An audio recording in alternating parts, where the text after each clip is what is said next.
ಬೆಳಗಾವಿ ಮಣ್ಣು ಕುಸಿತ, ಇಬ್ಬರ ದಾರುಣ ಸಾವು, ಓರ್ವನ ಶೋಧ ಕಾರ್ಯಾಚರಣೆ.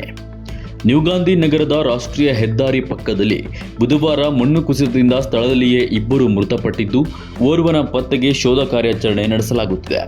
ಗೋಕಾಕ್ ಮೂಲದ ಕೂಲಿ ಕಾರ್ಮಿಕರು ಪೈಪ್ಲೈನ್ ಕಾಮಗಾರಿಗೆ ಆಗಮಿಸಿದ್ರು. ಇಬ್ಬರು ಕೂಲಿ ಕಾರ್ಮಿಕರು ದಾರುಣವಾಗಿ ಮೃತಪಟ್ಟಿದ್ದರೆ ಮತ್ತೊಬ್ಬ ಕಾರ್ಮಿಕನಿಗೆ ಶೋಧ ಕಾರ್ಯ ನಡೆಯುತ್ತಿದೆ. ಮಾಳಮಾರುತಿ ಪೊಲೀಸ್ ಠಾಣಾ ವ್ಯಾಪ್ತಿಯಲ್ಲಿ ಘಟನೆ ನಡೆದಿದೆ.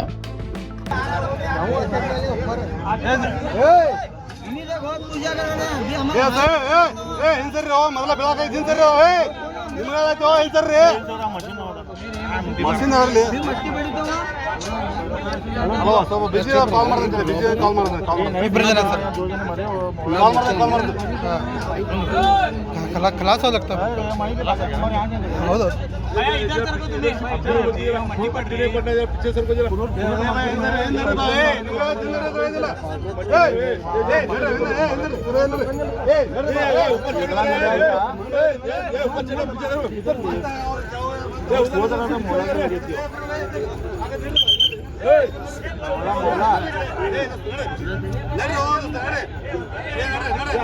कांगे बाहर के लिए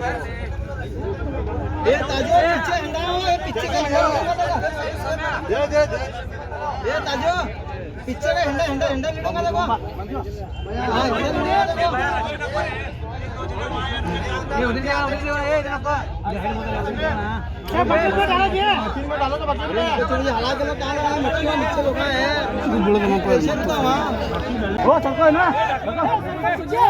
हाँ